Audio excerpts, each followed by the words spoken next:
Welcome. This is Volunteer for Israel's 136th episode with Magician Julia in charge. We're meeting today from very distant places. Julia is in the lobby of the hotel, and I'm up in the room in the hotel. We're having some bandwidth issues, but hopefully that works out and everything is smooth. I do have a few announcements. First is that the VFI Plus Archaeology program is well underway. Today we completed half of our program. As of tomorrow, and already today, we are touring. And on Sunday morning at 6:45, we are joining the folks on the archaeological dig in Old City Jerusalem at a place called City of David, at a place further called the Gavati parking lot, probably digging at an era equivalent to 586 BC, which is about the destruction of the first temple time. So this is the real thing, and we're going to get underway on Sunday. Today ends season 3 of VFI Educate. Season 4 will begin at the very beginning of May. We're going to give Julia a month off in April to recover and all the holidays and such. So we'll be back. However, for the month of April, we will still be running the Shmoo sessions the same time, 2 o'clock Eastern, every Thursday, for those folks who just care to join us and talk about whatever subjects are on their mind. All right, thank you all, and it is amazing truly to be here by the Sea of Galilee with Steve Plotkin right behind me in the next building, and with all of you over the Zoom, and I truly hope that you will all come as soon as possible. One thing I would like to share before we start the actual presentation is the photo which I took today. I hope you will be able to see it properly. Okay, can you see what I see? This is Mina. This is Steve's granddaughter, and she's climbing on a horse which is in Megiddo. This is where we toured today, Megiddo or Armageddon. And this is the metal replica of the horse, which is assumably standing in the stables of King Solomon, or maybe not. But anyway, this is part of what we were doing today, on top of having gelato and other good things. Julia, yeah? Just so you're aware, we can hear everyone else in that lobby. Oh my God, well, there's totally nothing I can do about it. Okay. Yeah, would you like us just to cancel? I don't know. No, do you have earphones you could put in? No, I don't. I used to have them, but these are in my backpack, which I forgot at the gelato place this morning. This is lunch, and this is where I realized that I don't have. All right, so we'll try to ignore it then. Yeah. I'm so sorry. Just a suggestion, if you can get closer to your microphone on the computer. No, that might eliminate the background noises. Okay. I need Ilana, can you please make me a co-host, or somebody must make me a co-host so I can share my screen? You should be co-host. I should? Okay. Yes, I am a co-host right now. Great. All right. So in such a case, okay, I'm sharing my screen. Okay. Ladies and gentlemen, we're about to tour Jericho. Can you see my screen? Jericho with Julia Newman. I am Julia Newman. Okay, I see that you can. Great, thank you. Pay as you wish, PayPal. And Noam is my son, the videographer, and here we start. So before we actually start touring Jericho, I want to make sure that we all realize why should we do that to begin with. What is so special about Jericho? Okay, so I picked up just a few facts, general facts about Jericho, and I hope you will be convinced that this is a good idea to go there. So first of all, and this is the most famous, this is one of the oldest cities in the world. As you can see, approximately 11,000 years old. And it is also the lowest city in the world. That's for sure. Way below sea level, right next to the Dead Sea. And the Dead Sea is known to be the lowest spot on Earth. And that's the closest city, which means, of course. Well, in terms of Jewish history and Christian history and religious significance. It is the first city in the Promised Land taken by the people of Israel after we finished our 40 years in the desert, which we are about to start celebrating soon. Passover is in 2 weeks from now. And it is the location of the oldest known synagogue. And this is where Jesus was tempted by the devil. Well, not Jericho itself, but right next to Jericho, right above Jericho. We will be visiting this place virtually. And next Saturday, those who are with me now will be touring it in reality. And it is also known as the city of palms and perfume herbs, which means that if you want to smell good, this is where you would go. If you want to eat good, this is where you will go. If you want to produce the most expensive perfume in the Roman world, that's where you will go. That's the Parsimon. And according to the Midrash, to the Jewish tradition, this is the lock of the land of Israel. In other words, whoever rules Jericho will rule the entire land of Israel, which is, by the way, quite problematic because of present-day politics. Now, if we look at the map, so Jericho is right here. As always, we have the red star, and it's right next to road number 90, which is the longest road, which goes all the way north to south. It's a bit north of the northern end of the Dead Sea. This is the bluish thing down here. And it's approximately half an hour right from here. I have a suggestion. We're going to have a continuing bandwidth issue, I suspect. For those folks who are showing live video, maybe if you hit your video button and hit yourself, that would give us some more bandwidth to work. I don't know if it's going to work. Steve, I'm not having any bandwidth issues seeing Julia. Yeah, I think the bandwidth issue is with Steve. I think that's your room. Yeah, Steve, it's not, we're not seeing any problem. Yeah, Steve, I'm sorry. It's all about you. Okay. Keep going, Julia. We love you. Well, back to the presentation. So Jericho is about, as I said, about half an hour drive from Jerusalem. It's about 10 minutes, less than 10 minutes drive from the Dead Sea. And it is about 10 minutes drive from River Jordan, the famous, the holy River Jordan, which is also the border between Israel and the Husmanian Kingdom of Jordan, as you can see on the map. So today we're not dealing with how do we get to Jericho, we just get there.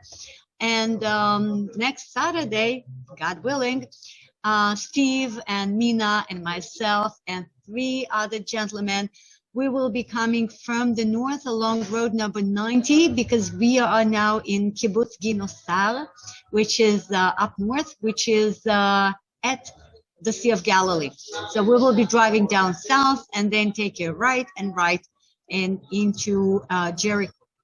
Now, assuming we already made it into Jericho, so let's take a look at another map, which is more actually focused on the tourist attractions of Jericho. So once again, you can see this winding very much like a snail path sort of blue line on the right-hand side of the screen of the map. This is the Jordan River, of course. And you can see that down here, it says Qasr el-Yahud. Okay, I will annotate just to be on the safe side here. Okay, Qasr el-Yahud. Qasr el-Yahud is believed to be, it is the traditional baptismal site. This is where, according to the Christian tradition, starting from the Byzantine period, this is where John the Baptist baptized Jesus. We will be back to this place, we will be back to this event because it is directly connected to one of the places we are going to visit soon together. Now, Qasr el-Yahud is also next to or part of, or maybe it is the place, okay, We are not sure. We don't have such a specific tradition. But this is more or less where the people of Israel, who were led by Moses for 40 years, and then Moses passed away on Mount Nebo, which is right across the border in Jordan, and then Joshua bin Nun took Moses' place, and then they crossed the border, they crossed the Jordan River somewhere near Kasser El Yahud, and then they were facing Jericho. And this is very, very important, because this is why actually Jericho was so crucial for them to take and conquer. So what are we going to do today? We will be mentioning Kasser El Yahud and the plains of Jordan, which are in this area around Kasser El Yahud. We will be visiting Ein El Sultan, which is right here in the very center of the old part of Jericho. We will be visiting Tel El Sultan, which is the Jericho Hill, which is the location of ancient Jericho. We will take a cable car up here to Mount of Temptation, and we will be visiting the synagogue. You see, this is the synagogue here. This is not the ancient synagogue, which I mentioned before. This is a different synagogue. It's called the Synagogue of Shalom al Israel. And we will be going to this area, and this is where the palaces, the Hasmonean palaces, are located. Okay, there's more to see. Oh yeah, how could I forget? We will be visiting Hisham's palace up here. Hisham's palace, it also has another name, amazing, beautiful Arab period ruins with amazing mosaics. So let's get started. First of all, and quite a few already know that I love to start with the meaning of names, because I really believe that this is an important piece of information. So Jericho, that's what we call it in English, but obviously the original name was not an English name. So what is it called in the Bible, Hebrew-speaking Bible? It is called Jericho. Okay, Jericho, you have the Hebrew spelling here. It's very often that Yud, the Ye, turns into J, just like Jerusalem, right? Jerusalem in English, Yerushalayim in Hebrew. Why it is so, that's a different story. Forget it. So now I will not be talking about Jericho. I will be talking about Jericho. Okay? Now, Jericho maybe comes from the word reach. Here you have the Hebrew spelling, Resh Yud Chet, reach. Reach in Hebrew means a smell or an aroma or fragrance. Okay, reach. By the way, today we had a coffee, at least I had a coffee at an aroma espresso bar. Whoever been to Israel, I guess you're familiar with aroma espresso bar. It is called aroma because they have very good smell to their coffee. Okay, so maybe the name Jericho comes from reach, from aroma, and that takes us once again to the wonderful smell of the herbs and the spices which used to be grown in the Jericho Valley.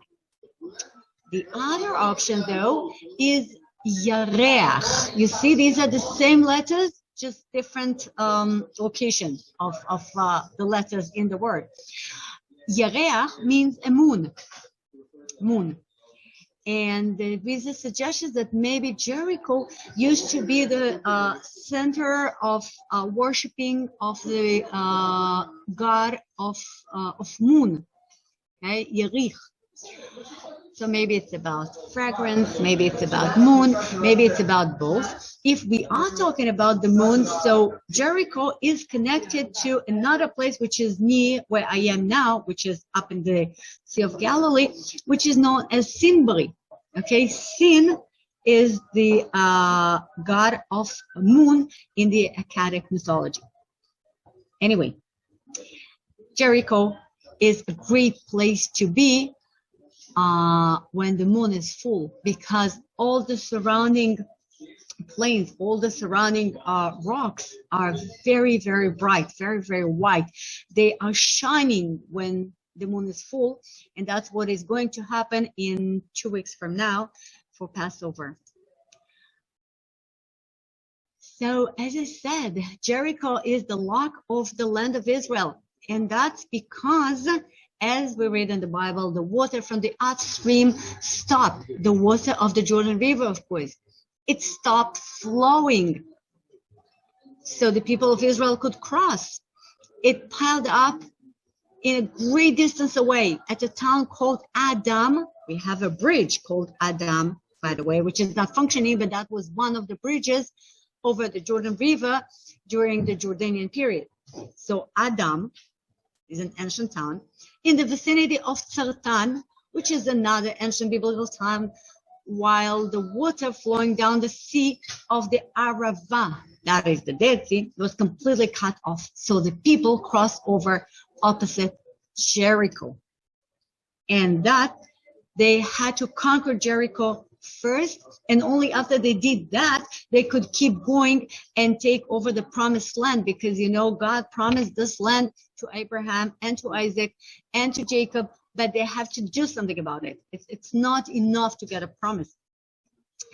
Those of you who've been to Jaffa, so you might recognize this white gate here. This is the so-called gate of faith up on the hill of ancient Jaffa.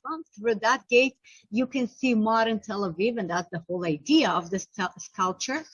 And on top of the sculpture, you can see these men with beards, with, well, they are holding shofars, right? The trumpet of Jericho. And this is the story of taking over Jericho and starting possessing the land.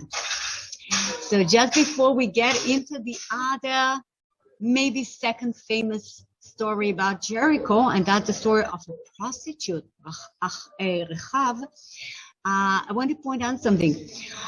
You see, it says that Joshua, son of Nun, Joshua bin Nun, the one who became the leader after Moses passed away, secretly sent 2 spies from Shittim. So these are the 2 spies who spied over Jericho. But before that, some 40 years prior to that, Moses sent 12 spies to tour the promised land. And the spies came back and told them, listen, this is a great land. This is the land of milk and honey. But, and there is a but, the people of this land are gigantic. They're so dangerous. We will never make it into the promised land. And because of that, we spent 40 years in the desert rather than much less.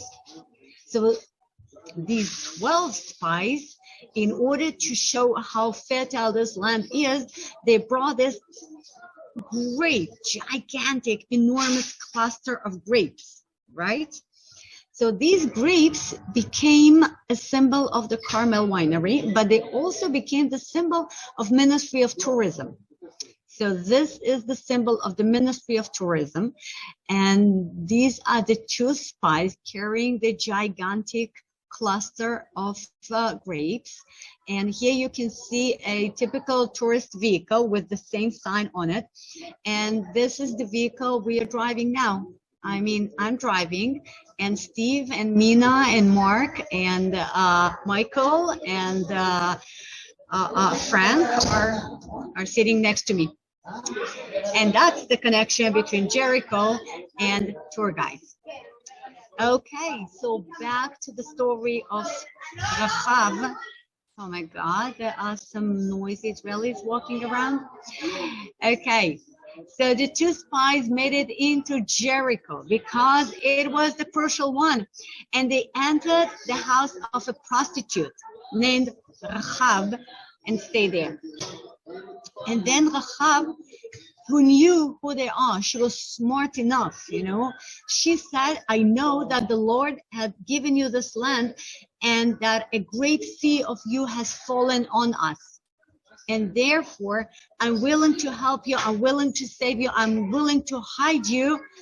But you have to promise me that myself and my family and whoever is dear to me will be safe. I'm quite sure most of you know that story. But then she says, give me a sure sign, right? Okay. What sure sign? The spies told her, okay, we will spare your life and the life of those who are dear to you, but in order for us and our people to recognize which house is yours, you have to put a scarlet cord in the window through which you let us down. Agreed, she said, let it be your way. So she let them down by a rope through the window, for the house she lived in was part of the city wall, which means that it was a tall and mighty city wall, and it was a casement wall, just like the wall in Masada, for instance. Down here on the photo, you can see a typical casemate wall. Okay, this one is not from Masada, but it doesn't matter. You see that a typical wall of that time would be a double wall. Okay, one solid wall on the outside, and then not solid, like fractioned wall on the inside to make the wall thicker and safer. But then you have a little gap in between the two walls, and this is where people could live. And if you ever been to Masada, I'm sure you remember these casements. And sometimes bar mitzvahs take place in this relatively small compartment, if this is a relatively small bar mitzvah. Anyway, so she sent them away, she saved them, and then she tied the scarlet cord in the window. And that scarlet cord, or scarlet red string, that's where the red string came from. Again, if you've been to Jerusalem, you walk downstairs to the Western Wall. So remember these guys, Orthodox guys, jumping on you and offering a red string to tie on your wrist, and then they will give you a blessing, and then they ask you for your name, your mom's name, whatever name, and then they ask for a tzedakah. Remember those people? So that's where the whole thing comes from Rechav and Jericho. And eventually the people of Israel walked around the Jericho walls for 7 times as they were told, and then in the 7th time they blow the trumpet, and then they shouted all together, and that was the end of the Jericho walls. And only Rechav the prostitute and all who are with her in her house shall be spared, because she hid the spies we sent, right? So she stayed alive, and she moved to, who knows, but it is believed, it is a Christian tradition, but that Rechav was the great-grandmother of Ruth, and Ruth was the great-grandmother of King David, of course. So in such a way, even King David is originally, in a way, from Jericho.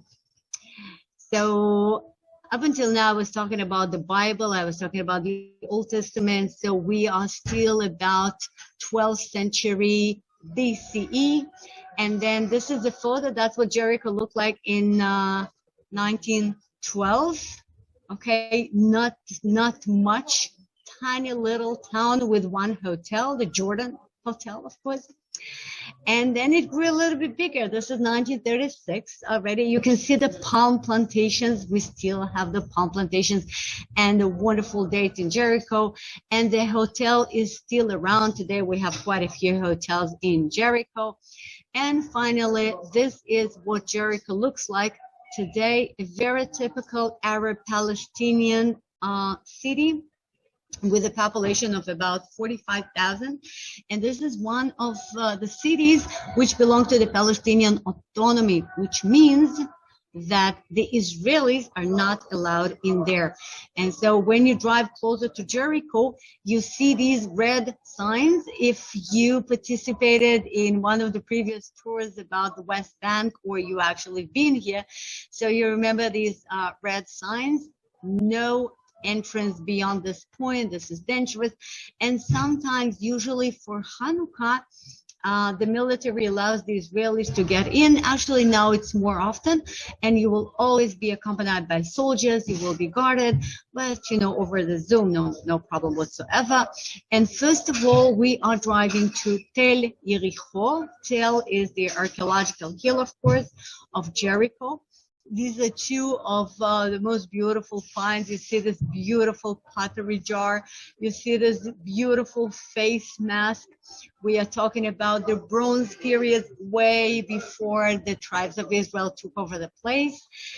And down below, down at the bottom of the photo, you can see something which we think, the archaeologists believe this is what it looked like. There used to be the Tower of Jericho. This photo here is an imagination, okay? It does not exist.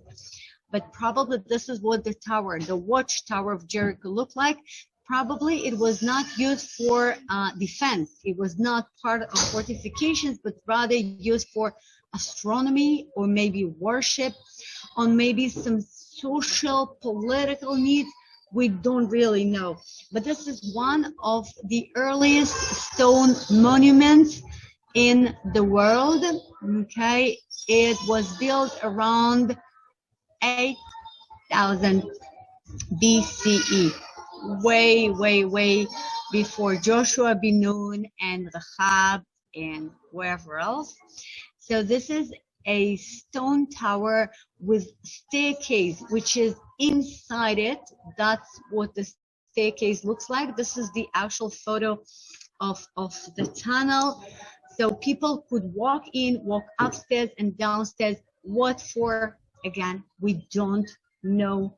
And usually when archaeologists don't know what it is, they would tell you either a temple, a shrine, or a palace. Okay, these are the most common explanations. It does not look like a palace, meaning it's part of their religion. What do we know about the religion of the Neolithic people? Nothing. Okay, but yet it is amazing, because one of the most ancient stone-made structures in the entire world is right here in the land of Israel. By the way, just a few years ago, I would be telling you that this is the most ancient stone monument of that type in the world. And then guess what? In Syria, in a place called Tel Carmel, they found another stone monument which is very similar to ours, like definitely a ruined tower, which is even older. As you can see, it is dated back to 10,000 BCE. And so maybe somewhere else we have other monuments. We don't know, but we will stick to ours. Now, this is something, before we actually go to the next spot I want you to see in Jericho, and before I have to admit that unfortunately, as far as we know today, archaeology is an ongoing process, and our archaeological understanding of things changes sometimes as we speak. So maybe we don't know everything today, but our today's and understanding of the archaeological find of Jericho, there was no city of Jericho, and there were no city walls of Jericho in the time of Joshua ben Nun. Okay, how does it go together with the Bible? How can we explain that, and what does it mean about? I don't know. But as far as we know today, archaeology disagrees with Bible. All right, but maybe it's our misunderstanding. I'm not saying the Bible is wrong. Anyway, so just before we literally turn our backs to Tel Jericho and move to our next stop, I want to remind you another very well-known story from the Old Testament. Okay, Prophet Elijah went up to heaven right near Jericho, in the plains of Jericho. A chariot of fire and horses of fire appeared and separated the two of them. And Elijah went up to heaven in a whirlwind. The two of them. One is Prophet Elijah. Okay, here you can see him disappearing in the sky. And the guy who is here very sad and abandoned and lonely. Okay, who is he? This is Elisha, right? His disciple and helper and maybe best friend. By the way, the Passover plate, well, it is here just to remind us that next to the Passover plate, we always put a glass of wine for Prophet Elijah.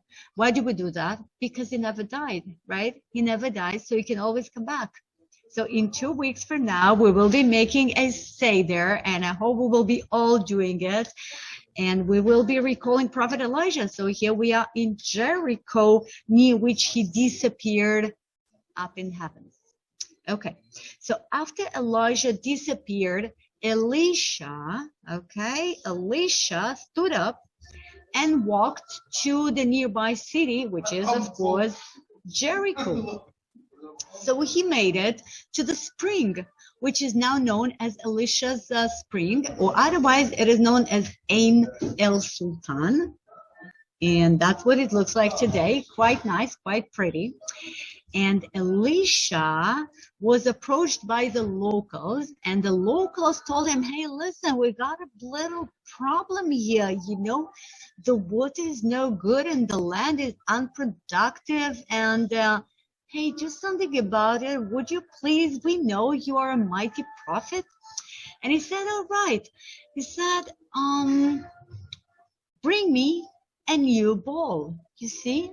A new bowl. And then he put some salt in it, and then he throw the salt in the water, and the water is healed, which is the healing of the water. This is great. This is the Old Testament. Okay? 2 Kings. According to the Christian tradition, by the way, why did he say a new bowl? What's wrong with the old bowl?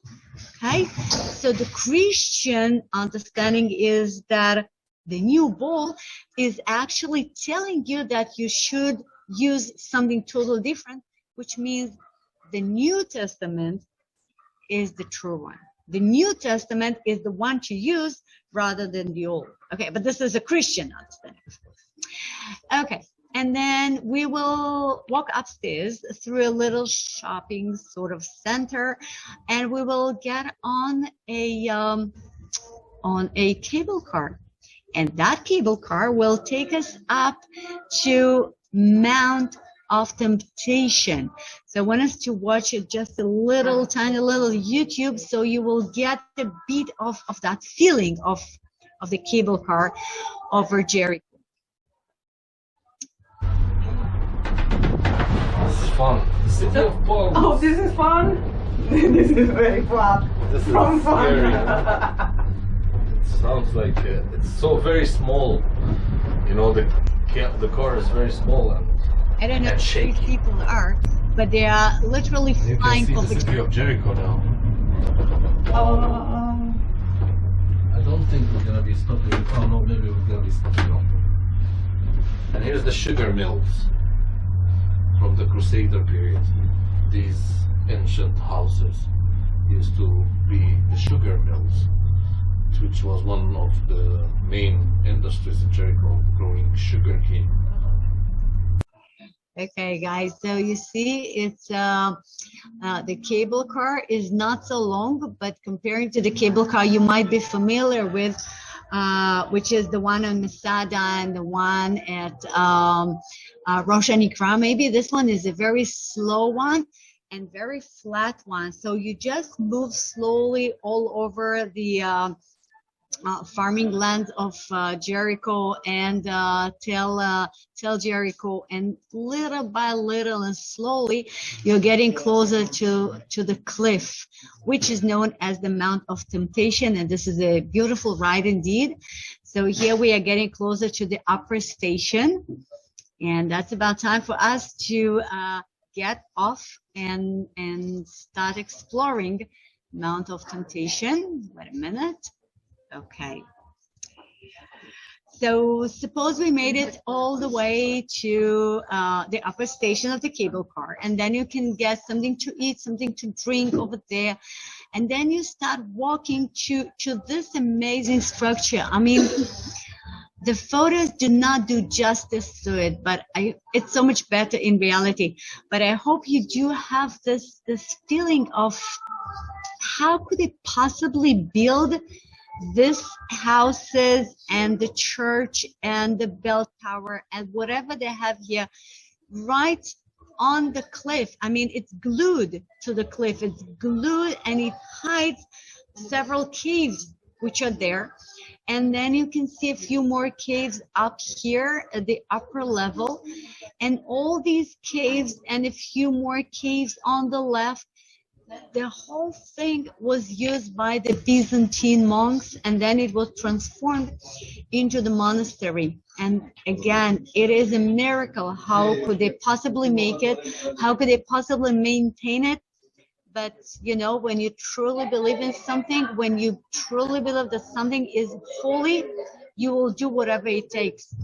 So this is the Karantal Monastery, a Byzantine period Greek Orthodox monastery, which is dedicated to Jesus being tempted by the devil. And as soon as you enter the monastery, you see that this is more or less the entrance to the monastery. You see the bedrock, you see the cliff on one side, and you see these little cells built for monks on the other side. And just on the other side of those, you see the plain of Jericho, and you can truly imagine how the people of Israel entered the plain and how they later cultivated the balsam in these plains. And then, you know, then Christianity started to be the ruling faith. And according to the Bible, but this time the New Testament, Jesus was baptized by John the Baptist at the Jordan River, at this place called Hasser el-Yahud. And then immediately he was taken by the devil to a mountain in the desert. And this mountain in the desert is believed to be this spot over Jericho, simply because this is the closest mountain to the baptismal site. And then he was tempted there for 40 days and 40 nights, just like Prophet Elijah, because the devil wanted his soul, of course. And obviously, Jesus was stronger than the devil, of course.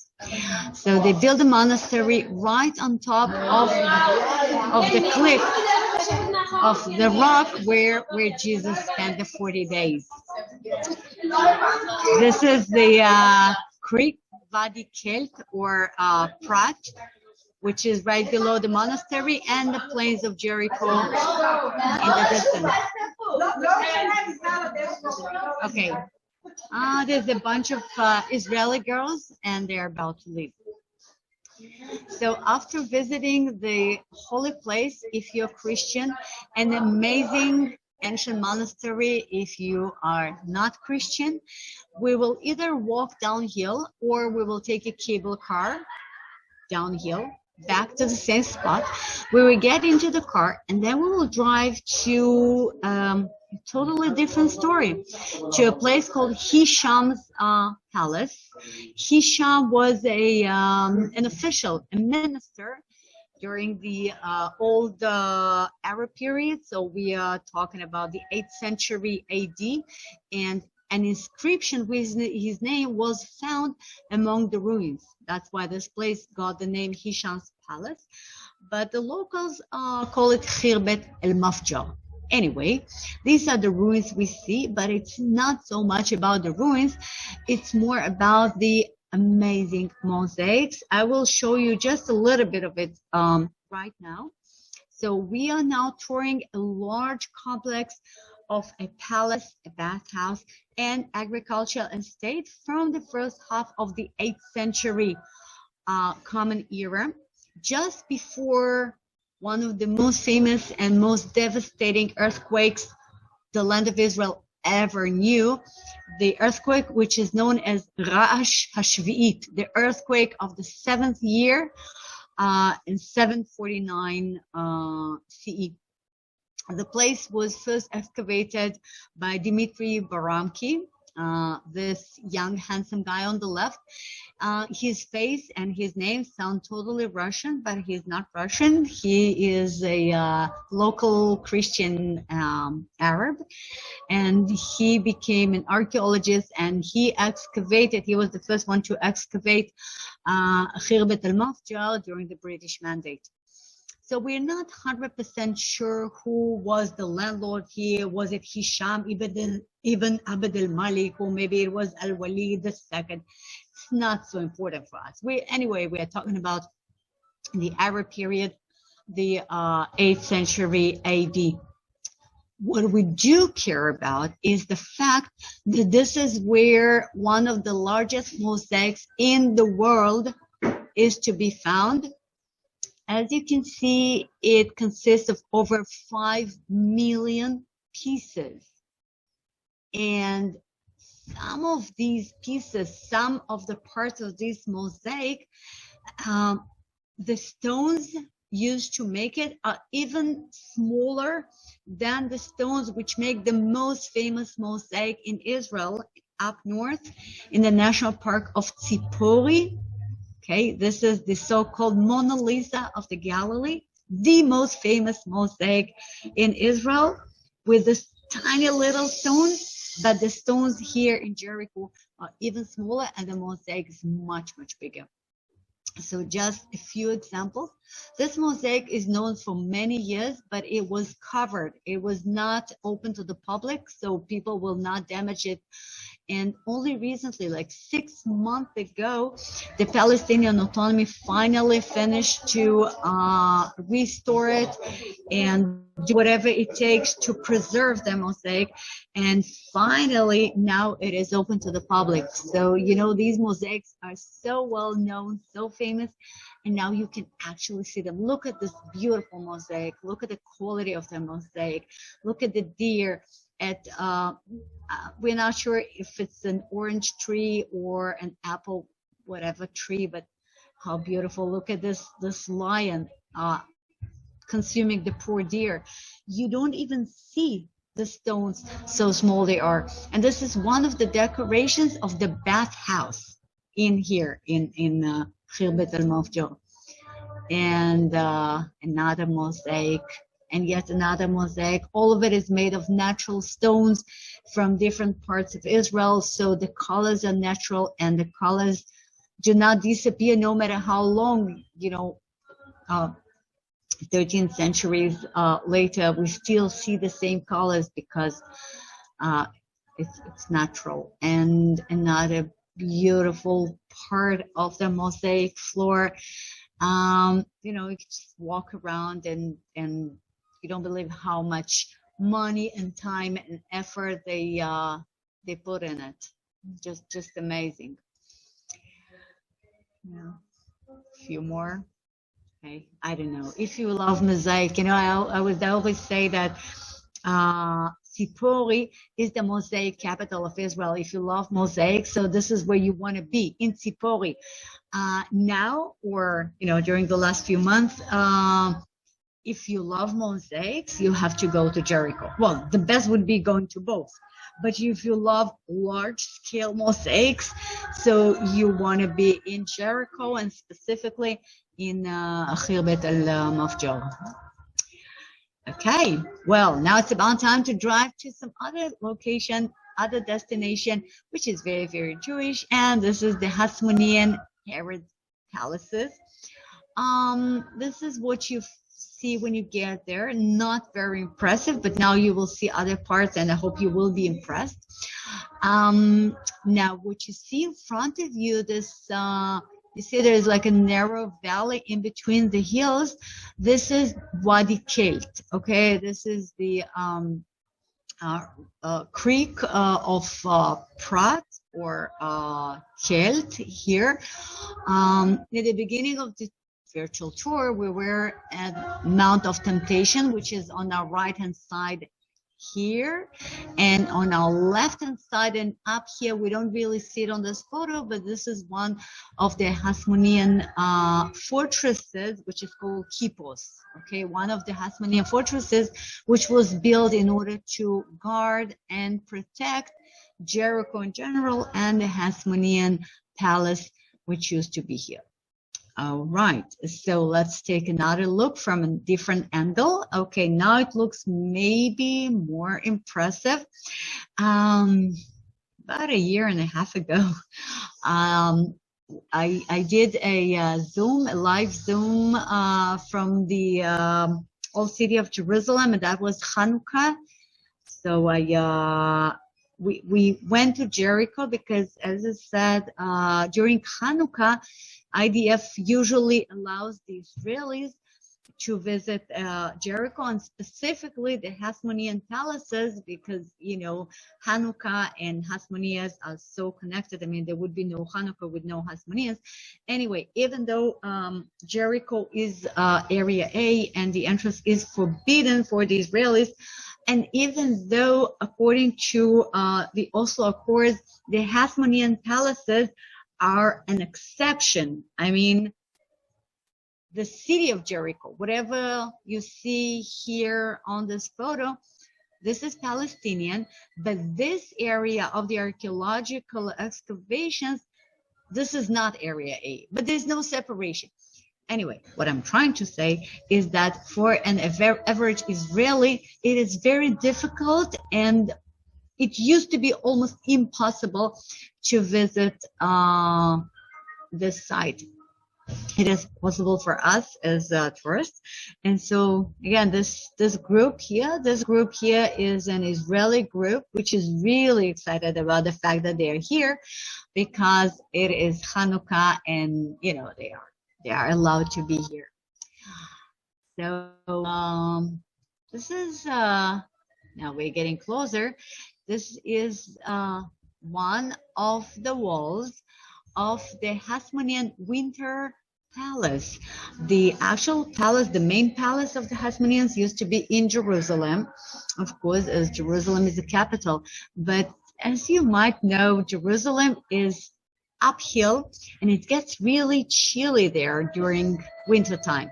So the Hasmoneans wanted to have a winter palace which will be downhill, and it's much, much warmer.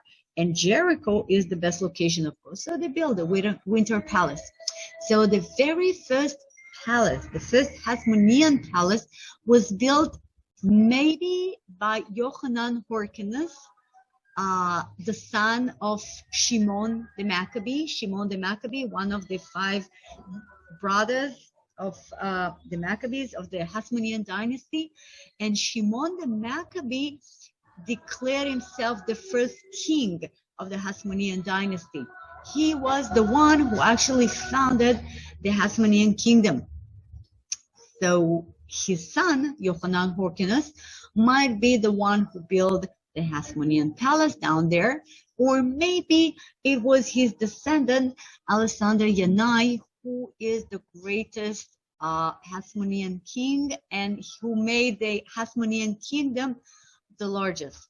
So we are not sure who founded this palace, but we are talking about the 2nd or maybe the 5th century BCE.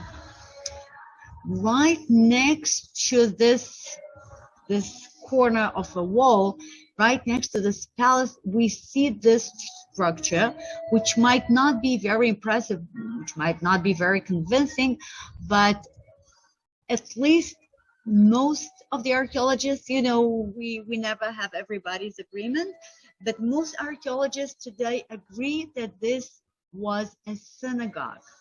Okay, if it is, or it was indeed a synagogue, that makes it the oldest synagogue ever found. I am sitting now in the hotel lobby, as I told you, of Kibbutz Ginosar, and some 5 minutes drive south from me, there is a place called Magdala, And in Magdala, some 10 years ago, they found ruined synagogue from the Second Temple period. One of the oldest synagogues ever found, but the synagogue in Magdala, next to me, is from the 1st century AD. And we have another one from the same time frame in Herodian and on Masada and Gamla and Modi'in. We have a few other synagogues, okay, from the 1st century CE. But this one here you're looking at in Jericho, if it is a synagogue indeed. So we are looking at the Hasmonean period. We are looking at maybe the 2nd century or 1st century BCE. Okay, so it is maybe 200 years older than one of the oldest synagogues we have in Magdala. And then this is the oldest one in the world. I'm not saying that they did not have older synagogues. Probably they did, because the synagogues, they were not used as prayer houses at this period of time. They were used as a place of gathering and teaching Torah and learning Torah. But, that's the oldest archaeologically found synagogue. So that's pretty amazing to be there. And right next to it, there is a mikveh, okay? A mikveh from the Hasmonean period. And this is definitely a mikveh. Okay, I told you that we have a controversy about the synagogue, while here there is no controversy. Every single archaeologist would agree that this is the oldest known mikveh in the world. Mikveh is, of course, the ritual Jewish bath, which we have plenty of mikvehs. We have mikvehs all over Israel. Okay, you might be familiar with the mikveh in Jerusalem, maybe in the Western Wall tunnels. Maybe you're familiar with the mikveh in Qumran. You might be familiar with the mikveh on Masada. I mean, we have mikvehs all over the place. But this one is the oldest. This is the one and the only known mikveh from the Hasmonean period. So next time you celebrate Hanukkah, next time you light the candles, you must keep in mind, that it is connected to Jericho, being one of the oldest cities in the world. All right. Now here we have, I'm not sure you can actually see what I see, because I know what I'm supposed to see. Okay. So you might be able to see some square like thing, okay, and then another sort of a square thing in the ground. I'm not sure you see it. Okay, so let's take another look. Okay, let's use this photo. This photo was taken quite a few years ago, but this is an aerial photo which uses some special technique which is called photogeometry. Yeah, that's the name. Anyway, they make an aerial photo, and then they make sort of restoration on the photo. I mean, they use the photo to understand what the site was supposed to look like. Okay, I'm not sure I totally understand what they're doing, but anyway, the archaeologists believe that this is what these ponds. Okay, now you can see that these are artificial ponds. These are sort of swimming pools, okay, used to look like. And you can see that they are twin swimming pools, right? And we know that indeed in the Hasmonean dynasty, we had two brothers, two descendants of the Hasmonean dynasty who hated each other. And actually, because they hated each other, we have the Romans coming over and ending the Hasmonean dynasty, okay? But that happened later. Anyway, we have these two ponds, and we know that Josephus Flavius, our famous historian, he tells us that Aristobulus III, the brother of Miriam, the Hasmonean, the wife of King Herod the Great, he was drawn to death by King Herod in the pools of Jericho. So chances are that this is exactly where it happened. This is where this poor, young, beautiful, totally beautiful 17 years old boy was assassinated by King Herod the Great, despite the fact that he was the brother of his beloved wife. Because, you know, King Herod the Great was scared to death that somebody will try to kill him and get rid of him. So, you know, just to be on the safe side, he would kill whoever has a chance of succeeding him. So this is sort of an historical, artistic restoration of what a Hasmonean winter palace would look like. Okay, we have a little fortified palace on a little hill. This is this angle of the wall we saw before, and we have the twin pools right here. Now you can see that these are pools, and well, in the end of the Hasmonean dynasty, we have King Herod the Great. And King Herod the Great, he built a palace for himself in the 34 BCE, just a bit south of the Hasmonean palace, just across Wadi Kelt. And then there was an earthquake. And so King Herod built his second palace right on top of the Hasmonean palace we saw before. And eventually he built the third palace, which sort of incorporated both sides of the river. And this palace was truly amazing. We will take a look at another artistic restoration of it, but now, you know, don't expect too much from the archaeological side, because you see these walls, you're supposed to be, you know, stunned, because this is the most luxurious and beautiful third palace of King Herod. But, you know, unfortunately, not much left. And you see this donkey here? This is the donkey which lives in present-day Jericho, looking over the palace. And you know, the donkey doesn't care. And truly the locals, the present-day people of Jericho, they don't care that much as well. So another part of the ruin of the palace, and this is the bathhouse of the third palace. Inside the bathhouse, he had a beautiful round tub. You see that tub? This is one of its kind. This is it's an art piece. And they would pour some hot water for King Herod, and he would sit down and relax. This is just amazing, you know. It survived for 2,000 years. And this is a very special building technique, which is called opus reticulatum, which is special to King Herod only. Wherever you see such a technique, but, well, you have to be an archaeologist to tell that this is the technique, but then you can tell for sure that this structure belonged to King Herod.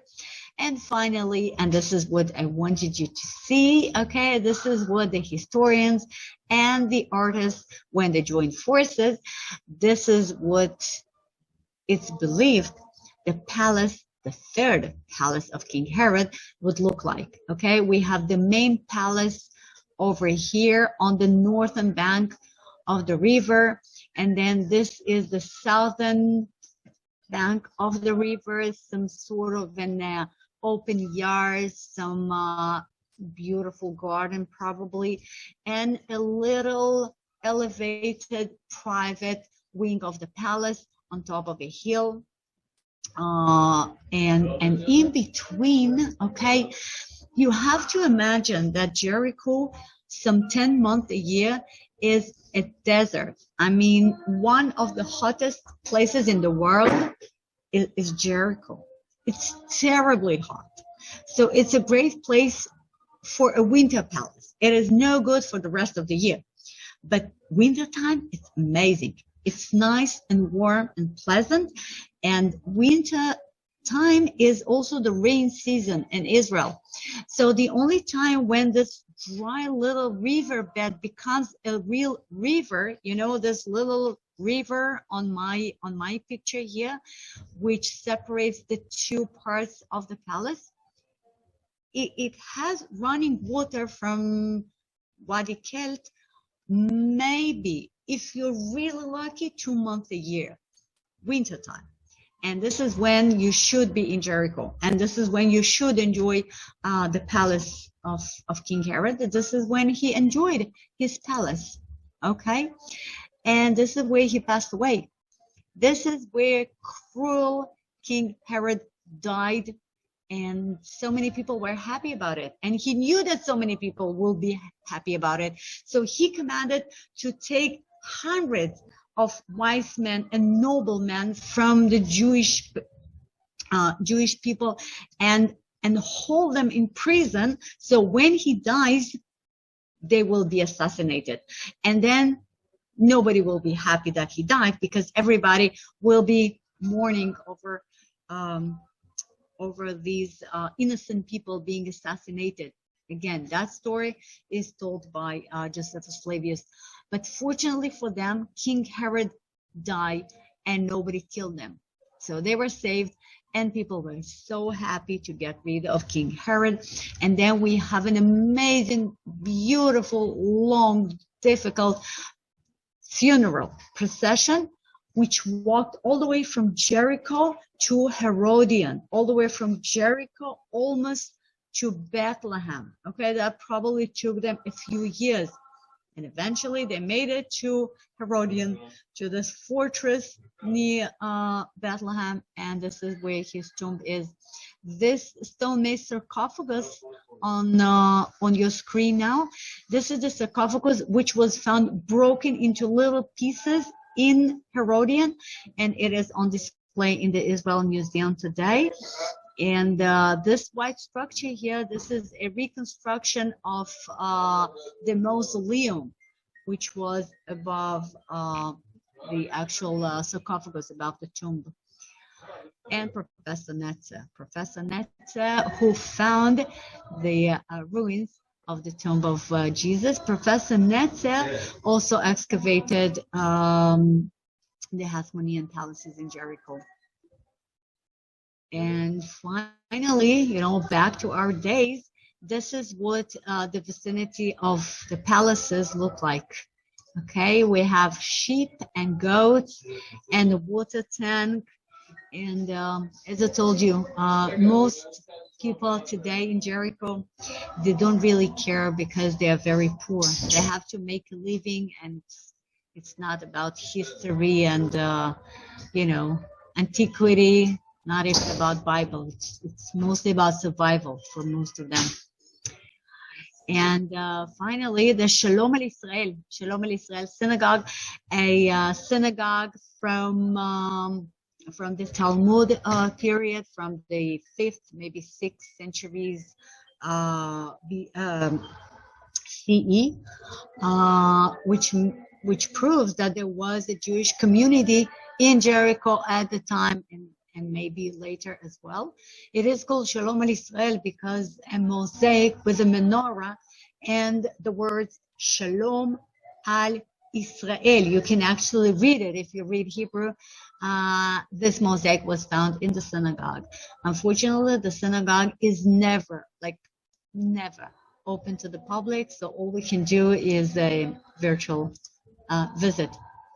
And the last but not the least, we have another story in the Old Testament. I will not be telling the whole story, but in that story in the in the New Testament, that story in the New Testament tells us about a guy whose name was Zacchaeus, and Zacchaeus climbed over a sycamore tree.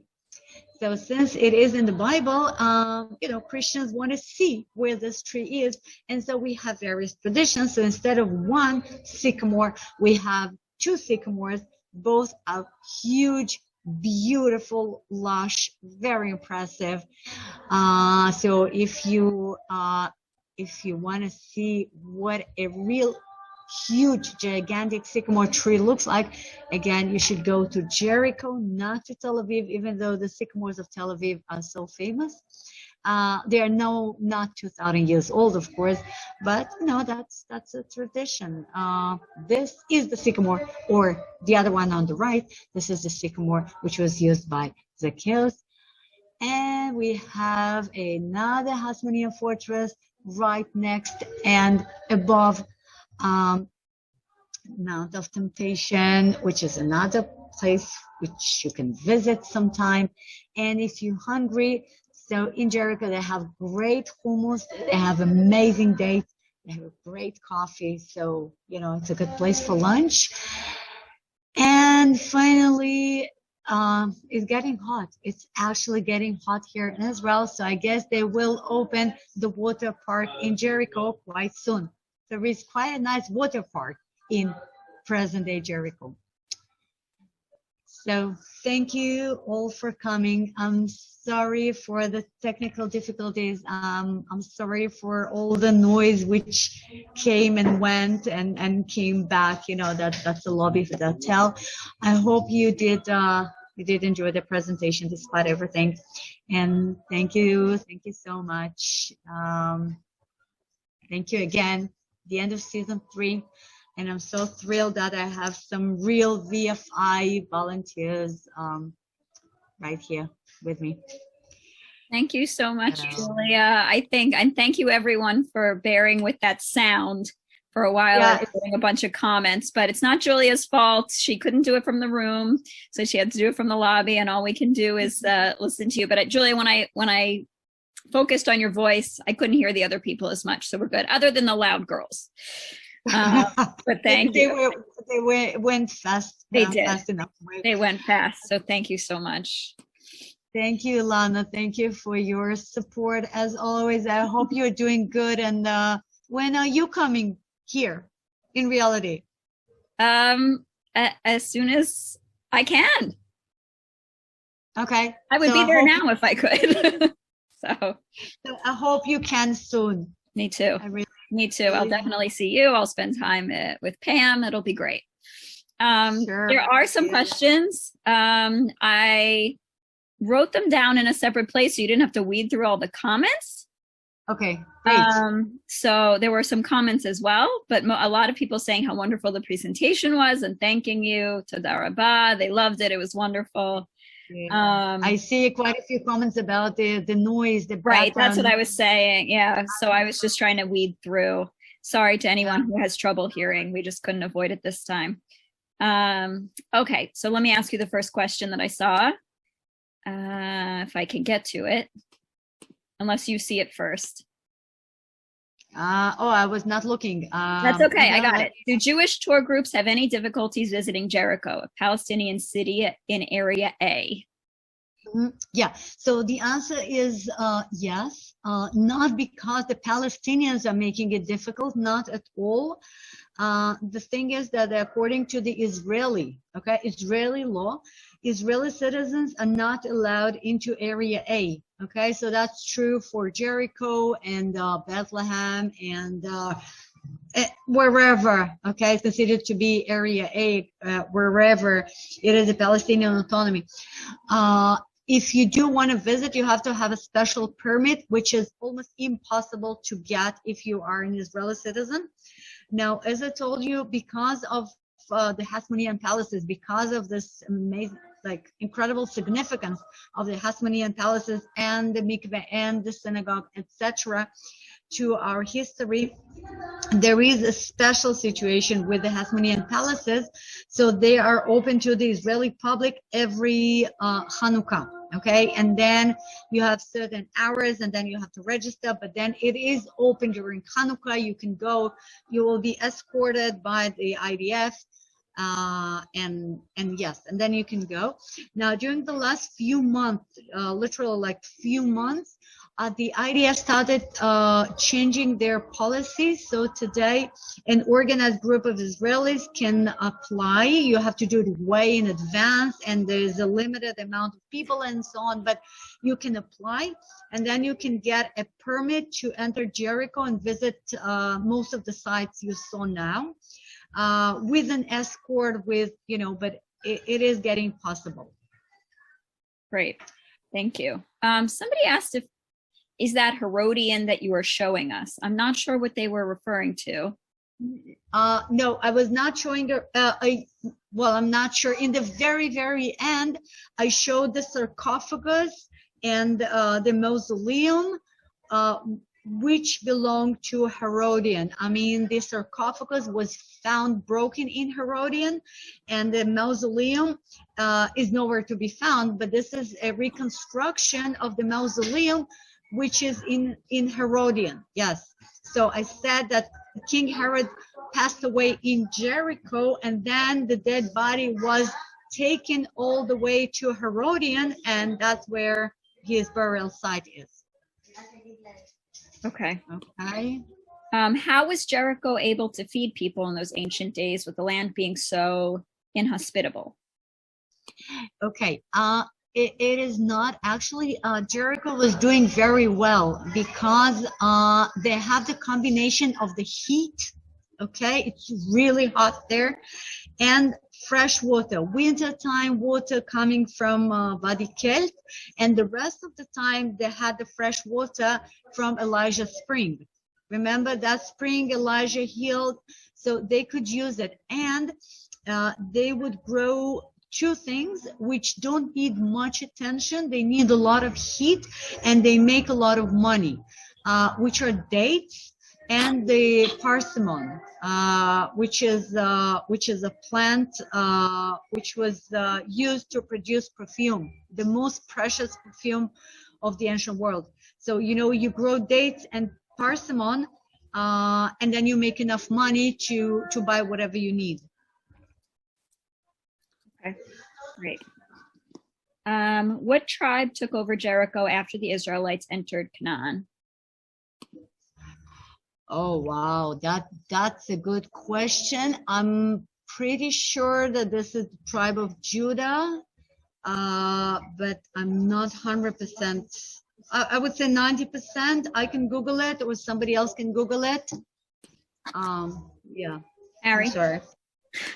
Harry. Yeah, I asked Harry to do it. Harry's question. Okay, Harry, please Google it for me. Yeah. Okay. The next question is, what was the domed building in the last slide in back of the sycamore tree? Oh, okay. In the back, it's a beautiful building. It's a new one. It's maybe, I don't know, 10 years old, maybe or so. This is the Russian center. This is the Russian Russian church, okay, Russian religious center. It's a beautiful building. They have an amazing garden dedicated to the biblical plants. They have a church as well, and they happen to have one of the sycamore trees, which, according to them, was used by Zacchaeus. Anyhow, so it is a Russian Pravoslav center. They have a museum there. They have a beautiful exhibit telling you the history of Russian Pravoslav pilgrims to Jericho and Jordan River, etc. It's a great place to visit. Okay. How long did the Hasmonean Kingdom last? Should we give that to Harry too? Okay. No, come on. Okay, Morris said Jericho was in Benjamin's area. Well, I'm not sure. Okay, wait a sec.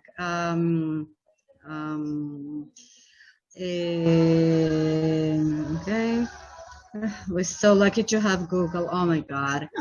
Okay, yeah. So back to the previous question. The Hasmonean Kingdom was founded back in 146.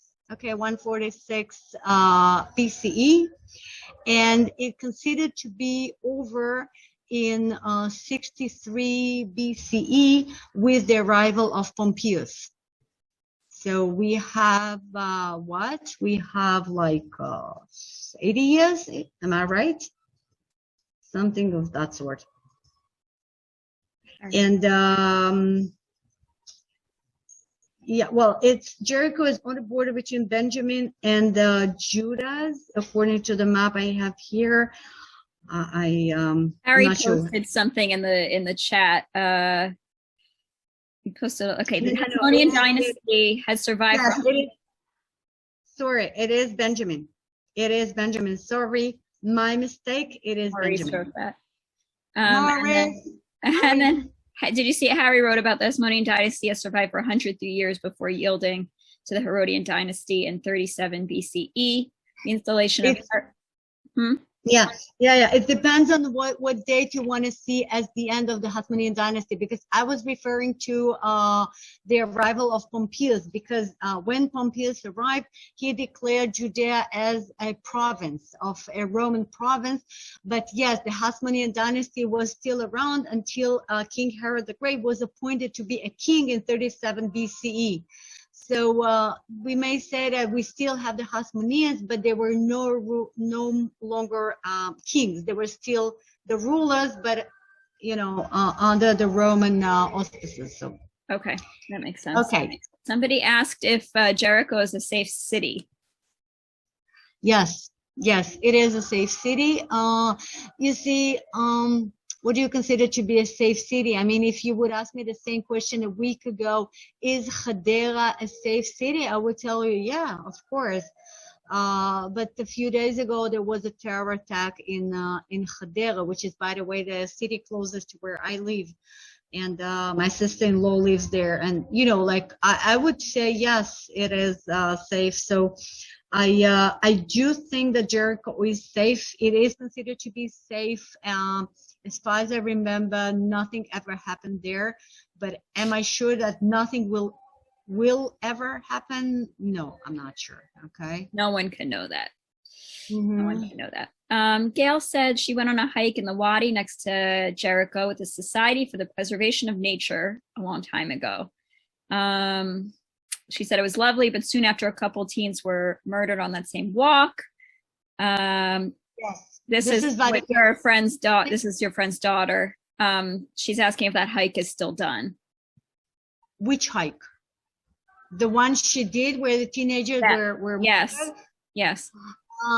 Only part of it. I mean, the hike, I believe the hike Gail is talking about is a long and beautiful, amazing hike along the Wadi of Kelt, the same Wadi I've mentioned a few times. Now, it is a very long Wadi which starts near Jerusalem and ends inside Jericho. So the part before Jericho, the western part of the hike, yes, it is done. And the eastern part of the hike, which is closer to Jericho, is not done by Israelis. It is done by tourists and Palestinians, but not Israelis. Okay. Bob, I see you. Let me just finish the questions in the chat. Okay. I tried to message you and say I saw you, but you keep, okay. Did Israelis actually stay behind after they conquered the city? Was a question. When? In the biblical times, in 67, when? If you ask that question, and you can unmute yourself and ask what you meant. The question is just what period are we talking about? Oh, biblical. Okay, I see. Richie. No. Yeah. She said biblical. No, the answer is no, because the city of Jericho was ruined, was completely ruined, and it was forbidden to resettle it. It was actually, there was a biblical curse. Whoever will try to rebuild Jericho, his first son will die when he will put the cornerstone, and his last son will die when he finish the walls. Okay, this is the biblical curse. And so obviously, they did not stay there, even though, yes, eventually Jericho was rebuilt, but that was later. Okay. I'm going to have Bob ask his question first. And when Bob is done, if anyone else has a question, feel free to unmute and ask. Go ahead. So I just need a little clarification. I'm confused about Jericho. Jericho is off limits to Israeli citizens because it's in Area A, correct? Mm-hmm. But sure. you mentioned to us that there are a lot of sites to see. Does that mean that foreigners can travel in Area A and visit these sites? Exactly, precisely as you said. The law is only about Israeli citizens, okay? The restriction is only upon the Israeli citizens. So does that include the Russian Christians community from Israel that are Israeli citizens? Are they can't visit this particular Russian center, for example? Well, as long look, there is a great difference between the law and the actual practice. Okay, so the law is regardless of your beliefs. If you have an Israeli ID, okay, so that's it. So you're not allowed into Jericho unless you have a special permit, you have a special escort, and etc. Now, practically, if you are asking, are the Russian Israeli citizens go to Jericho? Yes, sure, on a daily basis. Okay, so there is a great difference between what happens and what the authorities want us to do. But this is not the only, if you think of traffic lights, if you think of drugs, if you, it's not the only event when we don't really act according to the law. So are there Israelis going to Jericho? Yes. Are there Israelis going to Bethlehem? Of course.